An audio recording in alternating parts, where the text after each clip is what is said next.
সম্মানের লক্ষ্যে। সম্মানিত উপস্থিতি, আজকের এই মানববন্ধন এবং অবস্থান কর্মসূচিতে এ পর্যায়ে বক্তব্য রাখার জন্য অনুরোধ করছি Bangladesh diploma student nurses union BDSNU এর কেন্দ্রীয় কমিটির কার্যনির্বাহী সদস্য তাহরিম জান্নাতকে। নিচে ধরে বললে আমাদের সুবিধা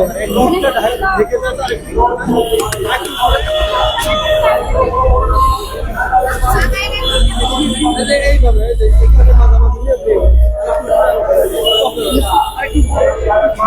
আসসালামু আলাইকুম, আমি তাহরিম জান্নাত, diploma in nursing science and midwifery.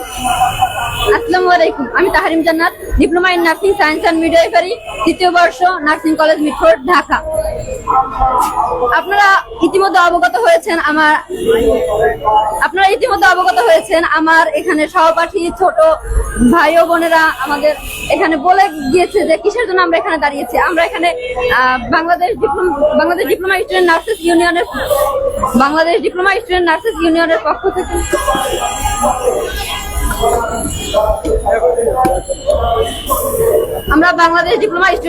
ইউনিয়নের পক্ষ থেকে সারা বাংলাদেশের সরকারি এবং প্রাইভেট যত নার্সিং কলেজ রয়েছে তার diploma in nursing science and midwifery এবং ডিপ্লোমা ইন মিডওয়াইফারি কোর্স দুটির সকল শিক্ষার্থীরা আজ আমরা আমাদের প্রাণের দাবি একটি শুধুমাত্র ডিপ্লোমাকে ডিগ্রি সমমান করার জন্য এখানে মানববন্ধন ও শান্তিপূর্ণ অবস্থান কর্মসূচি পালন করছি। শুধু তাই নয়, আপনারা জেনে থাকবেন আর শুধু আমাদের পুরো বাংলাদেশের সকল বিভাগীয় পর্যায়ের সকল কলেজগুলোতে, বেসরকারি এবং সরকারি সকল কলেজগুলোতে আজকে তারা বিডিএসএনইউর পক্ষ থেকে মানববন্ধন ও অবস্থান কর্মসূচি পালন করছে। শুধুমাত্র আমাদের প্রাণের দাবি একটাই, diploma in nursing science and midwifery এবং ডিপ্লোমা ইন মিডওয়াইফারি কোর্স দুটিকে ডিগ্রি সমমানের দাবিতে।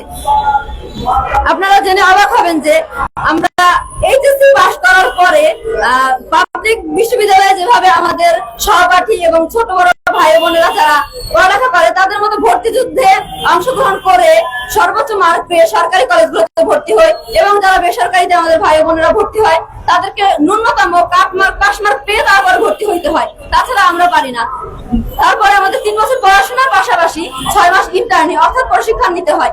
তারপরে আমরা যে বাংলাদেশ নার্সিং ও মিডওয়াইফারি কাউন্সিল থেকে যে সার্টিফিকেটটা পেয়ে থাকি, যে সনদটা, সেই সনদটা হয় ইন্টার সমান অর্থাৎ এইচএসসি সমান। আমরা এইচএসসি পাস করে আসলাম, দেন ভর্তি যুদ্ধে অংশগ্রহণ করলাম, আমরা 3 বছর পড়াশোনা করলাম, 6 মাস ইন্টার্নি করলাম। এরপরে যদি আমাদের এই 3.5 বছর পড়াশোনা অক্লান্ত পরিশ্রমের পরে কেউ যদি আমাদেরকে আবার বলা হয় যে আমরা আবার এখন ডিপ্লোমা করার পরে আমরা হচ্ছে এইচএসসি সমানের একটা সার্টিফিকেট পাচ্ছি, এটা শুনতে সত্যি হাস্যকর লাগে। যদিও হাস্যকর লাগে তবে এটাই বাস্তব সত্যি কথা। এটা দেখতে গেলে আমাদের দৃশ্যমান হচ্ছে একদম দৃশ্যমান একটা বৈষম্য আমাদের সাথে। আমরা বৈষম্য বিরোধী আন্দোলন করার পরও আমাদের এই বাংলাদেশে কি এই বৈষম্য থাকতে পারে? বলো, এই বৈষম্য আমাদের সাথে হচ্ছে। দ্বিতীয়ত বলতে চাই যে আমরা যে ডিগ্রি সম্মান চাচ্ছি, এই ডিগ্রি সম্মানে যারা হচ্ছে আমাদের জাতীয় বিশ্ববিদ্যালয়ের ভাই বোনেরা জাতীয় বিশ্ববিদ্যালয় থেকে ডিগ্রি পাশ করে থাকে, তারা ডিগ্রি পাশ করার জন্য তাদের কোনো ভর্তিতে অংশগ্রহণ করতে হচ্ছে না, কিন্তু আমরা সেখানে ভর্তিতে অংশগ্রহণ করে পাশ করা, তারপর ভালো মার্ক পেয়ে হচ্ছে সরকারি কলেজে পড়া, এরপরে আমরা 3 বছর পড়াশোনা, ডিগ্রি পাশ কিন্তু ভাই বোনেরা 3 বছর পড়াশোনা করে শুধু, আর আমরা 3 বছর পড়াশোনা করার পাশাপাশি 6 বছর ইন্টার্নি অর্থাৎ প্রশিক্ষণ নিয়ে থাকি। এরপরে তারা যদি ডিগ্রি একটা সার্টিফিকেট পেতে পারে, আমরা কেন পেতে পারি না? শুধু তাই না, তাদের ক্ষেত্রে যদি এটা বলি যে তারা কোনো ভর্তিতে অংশগ্রহণ তো করেই না, দ্বিতীয় তাদের ভর্তি হওয়ার জন্য এইচএসসি এবং এসএসসি মিলিয়ে জিপিএ দরকার হয় 4, কিন্তু সেখানে আমরা diploma in nursing science and midwifery এবং ডিপ্লোমা ইন মিডওয়াইফারি কোর্স দুটিতে ভর্তি হওয়ার জন্য আমাদের ন্যূনতম মার্ক দরকার হয় 2.5 করে, 2.5 দুইটাতে 2.5। আমাদের ভালো যদি হচ্ছে পড়তে হয়, ভালো সরকারি কলেজে আমাদের যদি ভর্তি হতে হয়, তাহলে আমাদের 6 পয়েন্ট জিপিএ লাগবে এইচএসসি এবং এসএসসি মিলিয়ে। শুধু তাই না, আমাদের হচ্ছে ডিপ্লোমা স্টুডেন্ট আমাদের ডিগ্রি যে পড়তেছে আমাদের ভাই বোনেরা, তারা বাংলা মাধ্যমে পড়াশোনা করে। আর আপনারা জেনে থাকবেন এখন যে আমরা diploma in nursing science and midwifery এবং ডিপ্লোমা ইন মিডওয়াইফারির স্টুডেন্টরা পুরো ইংলিশ ভার্সনে পড়াশোনা করে 3 বছর।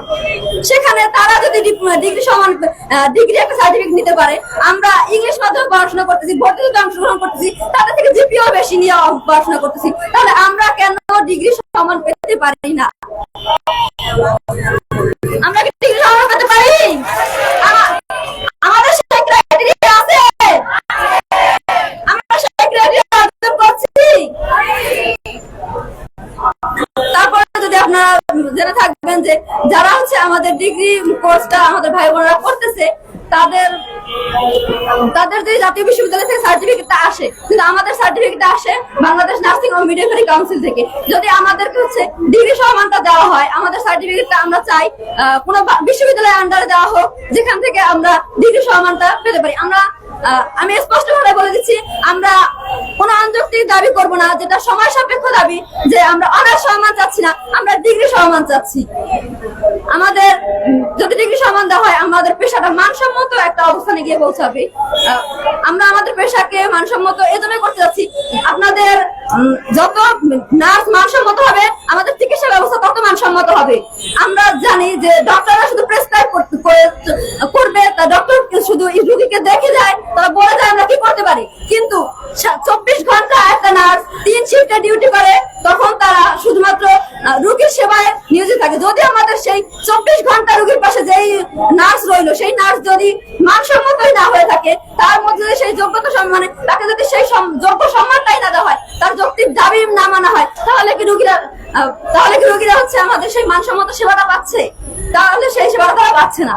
আমি বর্তমান মাননীয় প্রধান উপদেষ্টা professor doctor Mohammad Yunus sir এবং আমাদের স্বাস্থ্য উপদেষ্টা মাননীয় নূরজাহান বেগম ম্যামের কাছে এটা বলবো যে আমরা যদি তারা দেখে থাকেন আমাদের এই প্রেস ব্রিফিং, যে হচ্ছে আমাদের এই দাবি কতটা যৌক্তিক, তারা অবশ্যই বিচার করবেন। আমি এতক্ষণ যতটুকু বলেছি যে কোথায় আমাদের কিসের জন্য কতটুকু দরকার আছে, যে আমাদের ডিগ্রি সমানের থেকে আমাদের ক্রাইটেরিয়া কোনো জায়গায় কম আছে কিনা, বা আমরা সেই সম্পূর্ণ ক্রাইটেরিয়া অর্জন করতেছি কিনা, আমরা সেটা যোগ্য কিনা, সে যৌক্তিক ভাবে দেখবে যে হচ্ছে আমরা সেটার জন্য যোগ্য কিনা, আমাদের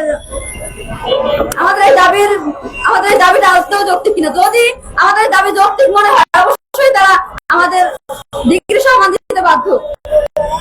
আমি বলবো তারা আমাদেরকে যদি মানসম্মত না করে, তার রোগীর স্বাস্থ্য ব্যবস্থা মানসম্মত হবে না।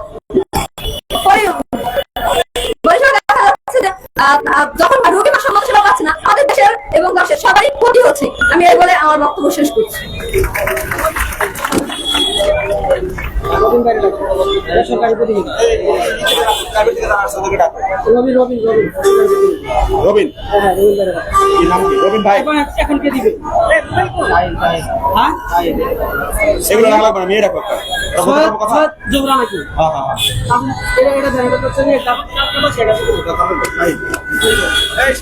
ধন্যবাদ তারিন জান্নাতকে আমাদের মানববন্ধন এবং অবস্থান কর্মসূচিতে।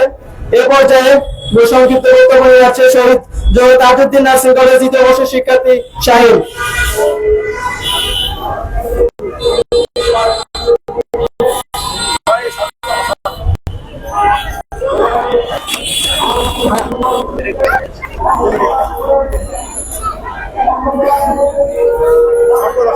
বিসমিল্লাহির রহমানির রহিম।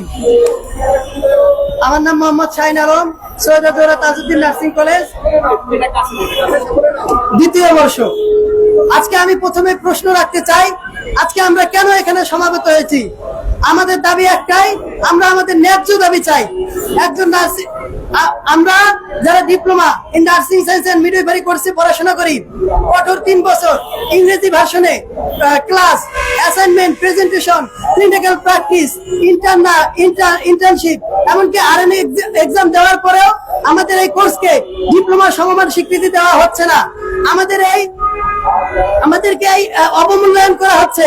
আমাদের দাবি, আমাদের এই পেশাকে, আমাদের এই কোর্সকে ডিগ্রি সমমান করার জন্য। আমাদের এই কোর্সটা আসলে অন্য কোনো সাধারণ কোর্সের মতো নয়। আমরা তাদের থেকে যথেষ্ট এগিয়ে। আমরা 3 বছর পড়াশোনা করি, আমাদের একাডেমিক পড়াশোনা অন্যান্য কোর্স থেকে ভিন্ন। আমরা তাই যৌক্তিকভাবে দাবি জানাচ্ছি, আমাদের এই ডিগ্রি, আমাদের এই কোর্সকে যেন ডিগ্রি সমমান করা হয়, আমাদের এই অবমূল্যায়নকে যেন যৌক্তিক মূল্যায়ন করা হয়। এই বলে আমি আমার সংক্ষিপ্ত বক্তব্য শেষ করতেছি।